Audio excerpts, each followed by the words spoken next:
Oh shoot.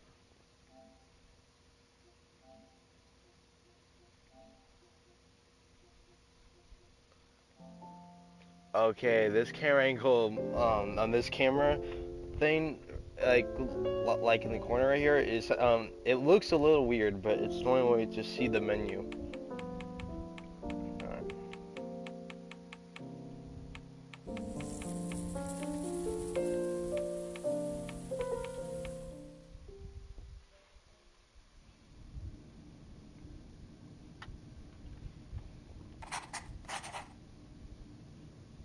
Actually, I don't need to actually. Oh, hold on.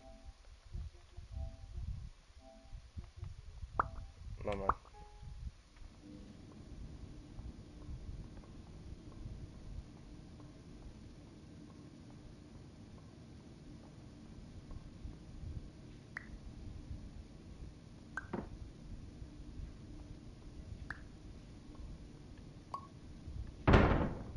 What? What the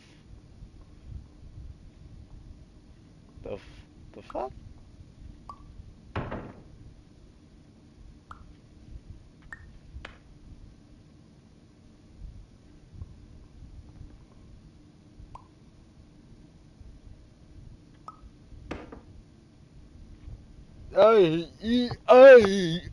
Day.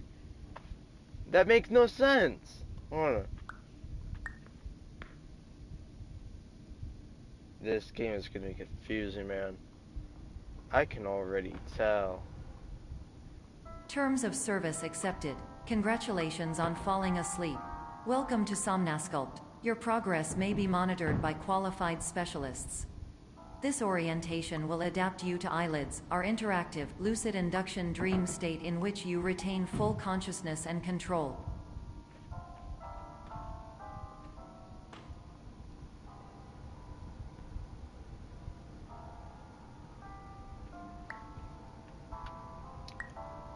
Oh, so it's like Portal, or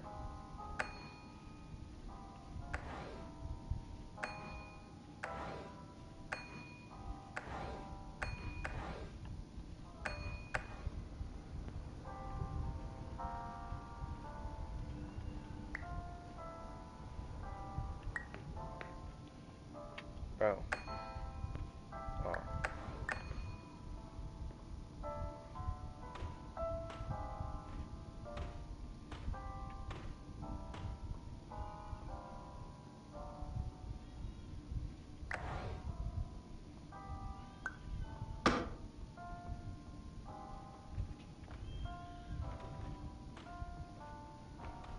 Confirmed. You can move freely, interact with surrounding objects, and listen to messages from your patient care team. Please note that I am the standard orientation protocol and that my voice has been explicitly chosen to remind you that I am not a part of your patient care team. I do not care.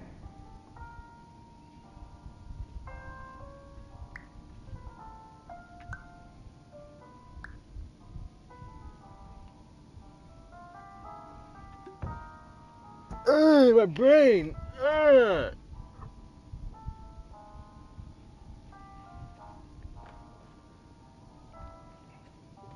During eyelids, you will lose the ability to awaken suddenly due to realizing that this is a dream. Evidence: I have already informed you that this is a dream. You did not wake up. Please complete the remaining orientation activities.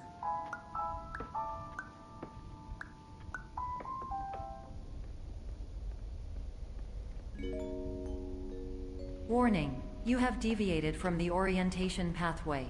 At the Pierce Institute, patient safety is a keynote in our corporate priority tetrahedron. A variable degree of force can and will be authorized to ensure patient safety. Please return to the orientation pathway.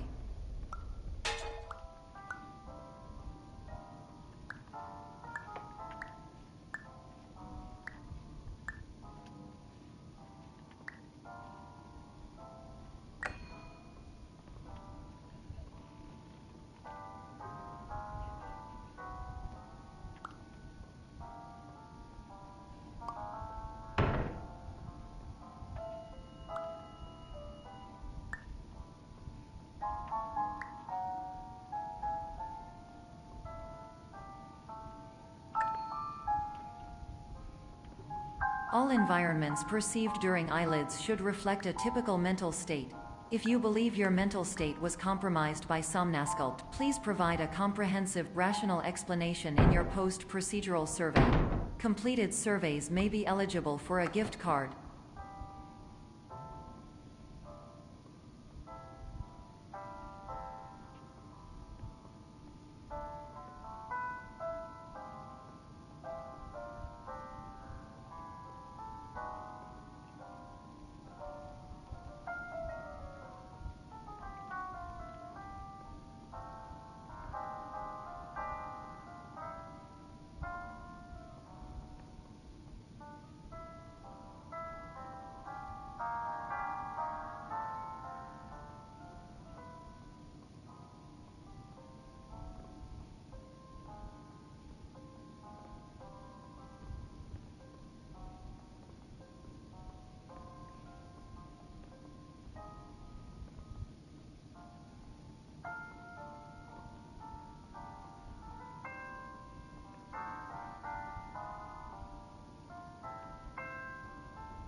My brain.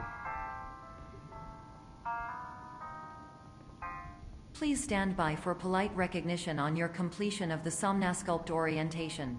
You did it. To maximize the time allotted for your therapeutic journey, please do not delay in proceeding through the final doorway as indicated.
Oh.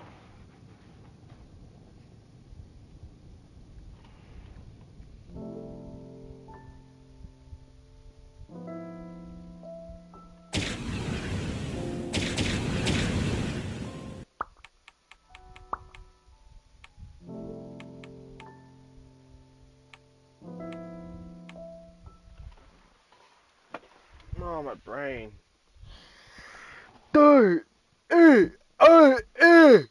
Hello, and welcome to the Superliminal Developer Commentary. Oh, I'm for real? Albert, Game Director of Superliminal. Myself and Superliminal? the rest of the team will be popping up every now and then as you play. With subtitles open, you can see who is talking and what their role on the game is. Okay.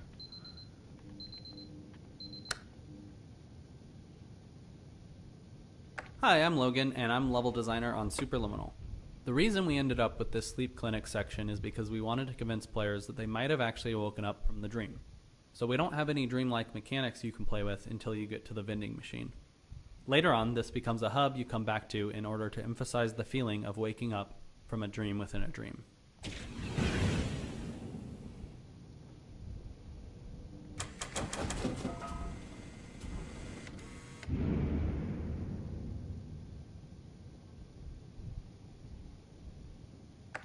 We want the first moment of people walking into this hallway to feel different from other first-person puzzle games. This hallway is designed to feel surprisingly warm, which helps make it feel a little bit surreal and a little bit odd. Throughout the game, we're bouncing between these two feelings, the feelings of warmth and coldness. Hey, this is Matt. I did the music and sound. So my brief for the jazz part of this soundtrack was always to do my best to emulate the iconic solo jazz piano sound of the Grand Hill Heavens. For that, I listened to an album called Alone. My process was to try to compose my own superliminal jazz standards. I fleshed out the first chorus and melody.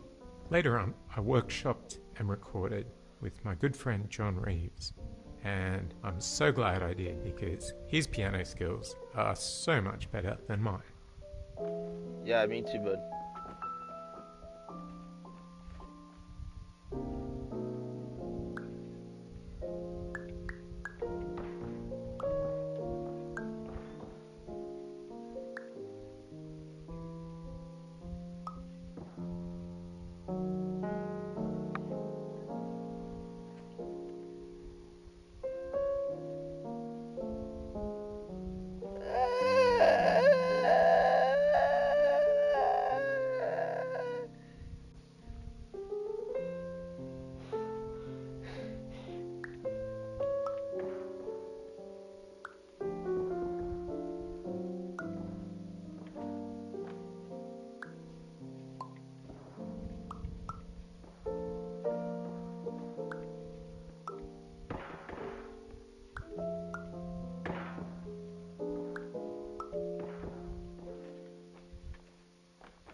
Hello, my name is Dr. Glenn Pierce, and I'd like to talk to you about being special.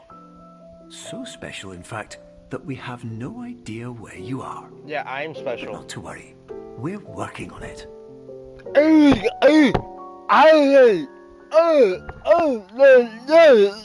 do that. Don't do that. Don't do that to my brain. Don't do that. Don't.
Hi, my name is Ryan, and I was the principal artist on Superliminal. Optical's Pink Hotel Hallway was the first area we nailed down visually and served as a starting point for how we approached the art for the rest of the game.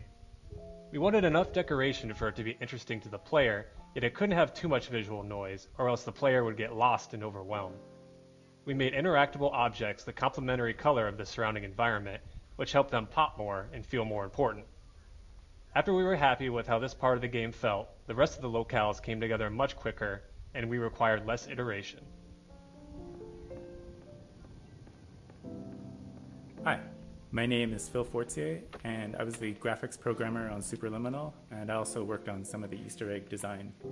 So one day, for whatever reason, I was looking up reference material for astral planes on the internet, and one of the results was the astral plane that appears in the TV show The OA. And at the same time, we were trying to figure out different optical illusions we could use for the Easter eggs that were different from the main gameplay. And the astral plane in the OA has stars and a reflective floor, and so that was kind of the inspiration for the star rooms here. And the goal for these was that they would be hidden in plain sight, so you could play through the game and not even notice them if you're not being careful and observant. But if you look around, then you might find one. The way we made the star rooms try to fit into the game narrative is that Dr. Pierce, while designing these dream levels, it's a lot of work, so occasionally he would need to take a break, just lie down, close his eyes, meditate a bit, and so he hid these star rooms in the levels that potentially only he could find.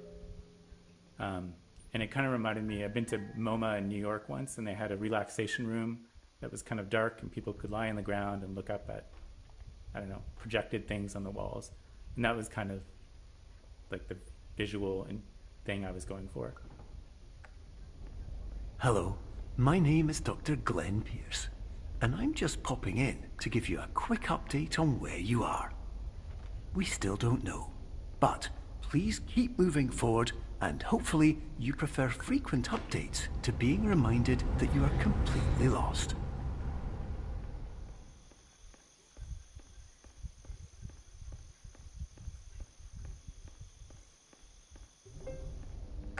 So in this warehouse, you'll notice that there are actually 4 exits to the room, and the level geometry on the other side of the exits would actually overlap if it existed in real space. So to make the level design a little easier, we used our portal tech here. So the exits to the room when you leave the room are actually in vastly different physical locations within the level, but hopefully it should be all seamless for the player. Oh, my brain! Don't do that to me, man! Before you grab the moon in the next room, please notice that it looks quite far away. An interesting fact is that it actually isn't that far at all. But because the moon's position is moving with your position, it seems to be infinitely far away. Variety of emergency exit signs that should lead you to them. Will all of this work? Absolutely.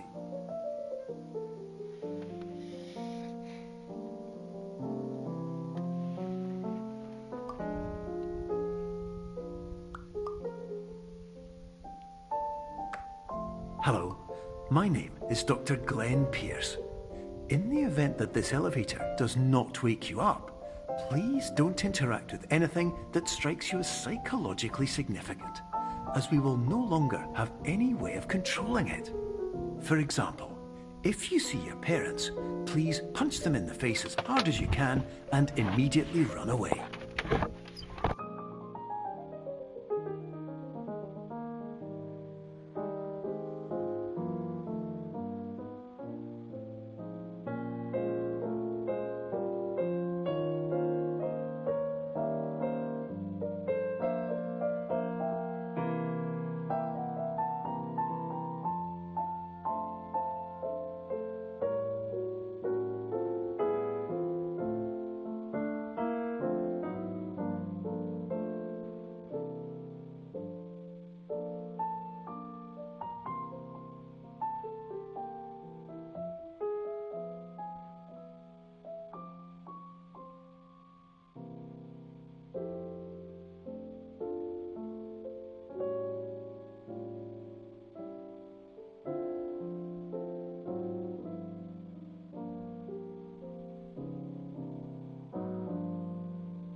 Alright, Dr.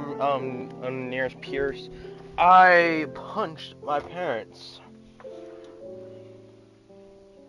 And I got Gatorade. Yo, I'm about to punch it.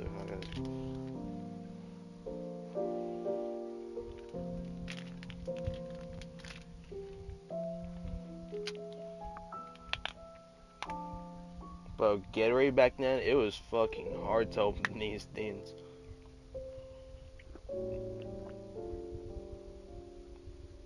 Look, guys, look. I got my own drink. Look, you see? G starts with Grayson, and the Lightning starts with 4,000. Grayson 4,000 drink. That's sick.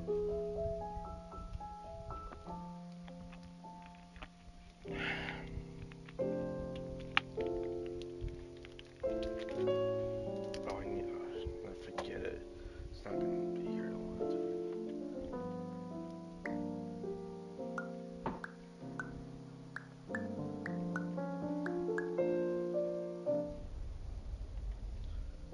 Wait a minute.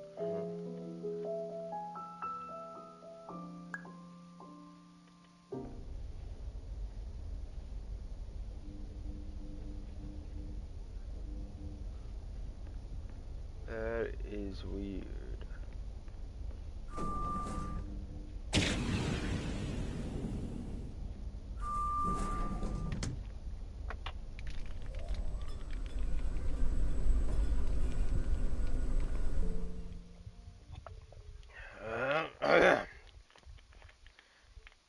Damn.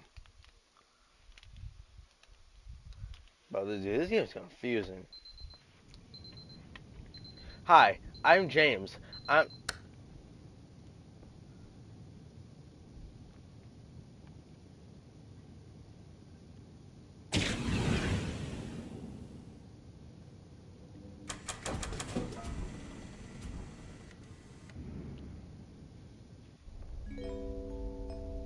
This is an automated message for all patients who attempted to use an alternate pathway to access the next phase of Somnasculpt therapy, but who have become trapped in a dream state paradox instead. Your decisions imply a failure of orientation, which reflects negatively on the standard orientation protocol. Shut up. You will rectify this failure. Hi, this is Will O'Neill, and I was the writer on Superliminal. An early challenge we had for creating the art for Cubism was how to approach the space and make sense of it. We started taking it a bit too literally. For example, how can we make sense of the door being so high up? Why would it be built this way? The solution we arrived at was simply not to make sense of it, because it shouldn't. We created a simple museum aesthetic that wouldn't get in the player's way of experimenting with and enjoying the puzzles. Sometimes, keeping it simple is the way to go.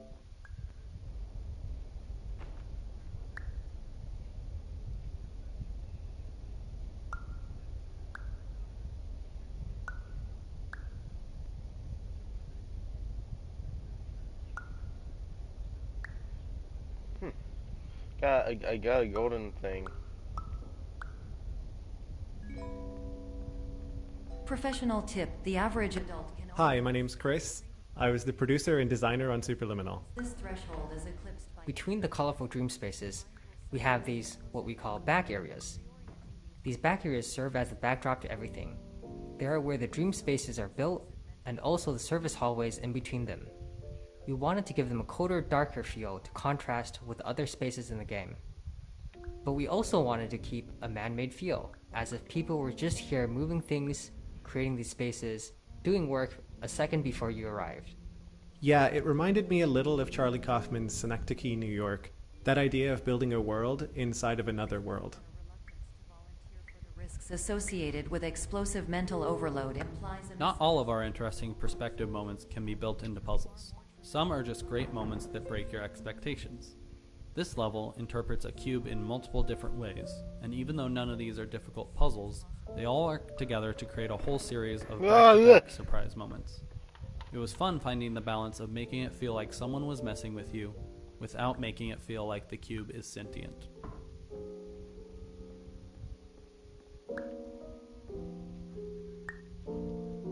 Let's surf. Yeah.